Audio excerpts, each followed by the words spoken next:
এখানে আছে শাক আছে, সালাড আছে, তারপরে মাছ ভাজা, বেগুন ভাজা, আলু ভাজা, কুমড়ো ভাজা, ফুলকপি ভাজা, পকৌড়া, তারপরে আছে পাঁপড়, তারপরে আছে এদিকে চাটনি, পায়েস, চিকেন, তারপরে ডাল, কাঁঠালের চোর, মাছের কালিয়া, তারপর জল, এই সমস্ত কিছু দিয়ে আজকে হবে শাক ভাত খাওয়া।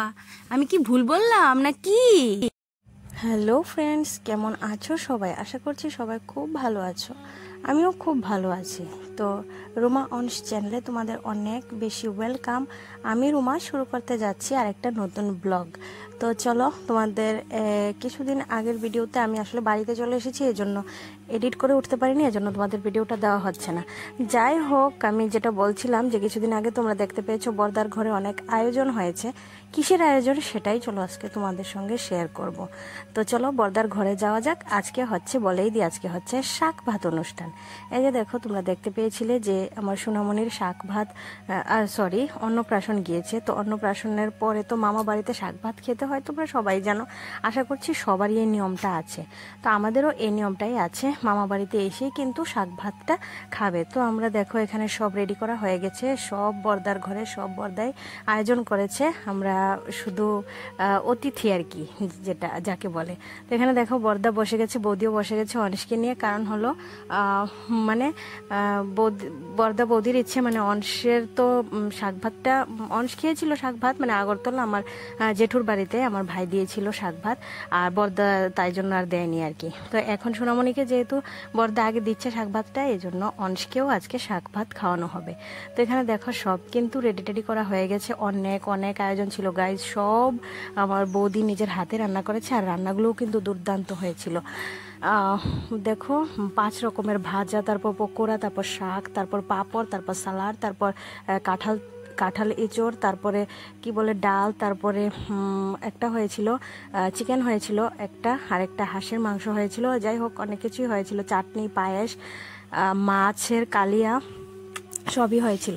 তো দেখো এখানে বৌদি আশীর্বাদ করছে, সোনামণিকে আশীর্বাদ করে নিচ্ছে আগে। কারণ হলো আজকে হবে ছোট থেকে বড়, যেহেতু আমাদের এই লিটল ওয়ানেরই আজকে উপলক্ষ, লিটল ওয়ানই। তো এই জন্য লিটল ওয়ান দেখো কিভাবে তাকিয়ে আছে, সব বুঝতে পারছে কি করছে আমাকে এইসব আমার মামি।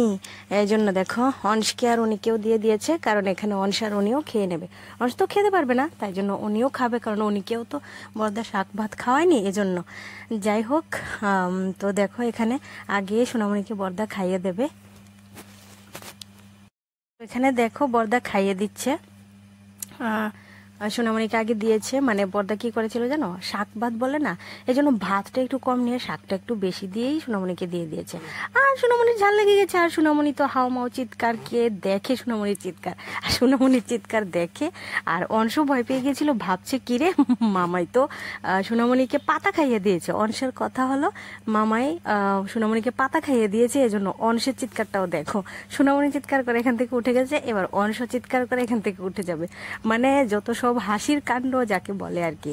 তো এখানে তোমরা শুধু অংশের দিকে একটু দেখো, অংশের কি অবস্থা। এই দেখো ও মুখে নেবে না তো নেবেই না। কারণ হলো পরে আমি সবাই জিজ্ঞেস করলো যে মামাই যখন তোমাকে খাইয়ে দিচ্ছিল তখন তুমি কেন খাওনি? একটাই কথা, যে মামা পাতা খাইয়ে দিয়েছিল, পাতা কে খায় বলো, এটাও একটা কথা। তো ওইখানে রিচুয়াল শেষ হয়ে গেছে, আর এখানে দেখো নিমন্ত্রিত সবাই খেয়ে ফেলছে। আমি যদিও সবার ভিডিওটা করতে পারিনি, এই বৌদি রান্না করেছে, বৌদি আবার দিচ্ছে বসে বসে। যাই হোক, বৌদির সঙ্গে মন ছিল। তো এখান থেকে আমরা এখনো বসিনি, ওরাই আগে খাচ্ছিল। তো অনেক মানুষই ছিল। আর এখন দেখো আমরা কোথায় চলে যাচ্ছি। আমি কিন্তু এখনো খেতে বসিনি, আমিও বসিনি, আমার বোনও বসেনি, কারণ আমাদের কিন্তু নিয়ম আছে যে মামার সঙ্গে আগে ঠাকুর বাড়িতে যেতে হয়। তো এই জন্য আমরা খাওয়া দাওয়া করিনি। বললাম যে চলো আগে তাহলে ঠাকুর বাড়িটা সেরে আসি, তারপর আমরা খাওয়া দাওয়া করবো। তো বরদারও তারা ছিল, বললো যে তাহলে চল, তাহলে আগে ঠাকুর বাড়িতে গিয়া তারপর তোরা বসিস। তো এইভাবেই দিনটা কাটালাম। এরকম করতে করতে বিকেল হয়ে গেল। যাই হোক, তারপর বোনও চলে গেল, এই আর কি হলো কথা। এই যে দেখো সোনামণি প্রথম ঠাকুর বাড়িতে এলো।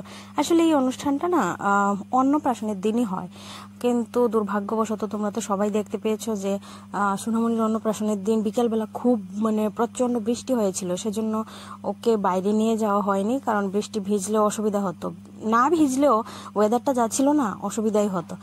তো এই আর তো দেখো এখন আমাদেরও খাওয়া দাওয়া শেষ, এখন হয়ে গেছে সন্ধ্যা, আর আমার সোনামণির শুরু হয়ে গেছে চিৎকার। মনে হচ্ছে আমার সোনামণি বুঝাতে চাইছে যে বাড়ি যাব না, বাড়ি যাব না। যাই হোক, বাড়ি তো যেতে হবেই। আমি সব কিছু হাসির ছলে বলি বলো তো। তো দেখো এখানে টাটা বাবাই বলে দিচ্ছি সবাইকে। ওরা এখন চলে যাবে, ওদের অটো এসে গেছে। আর আমার অন সেখানে সোনামণির বোতলটা দিচ্ছে না, বলছে বনু থাকো, বনু থাকো। যাই হোক এখানে দেখো অন্ধকার উঠানে মানে তো আমিও আজকের ব্লগটা আর বেশি বড় করছি না, তো আশা করছি সবার ভালো লাগবে। তো টাটা, সবাই ভালো থাকো, সুস্থ থাকো, দেখা হচ্ছে আর একটা নেক্সট ভিডিওতে। বাই।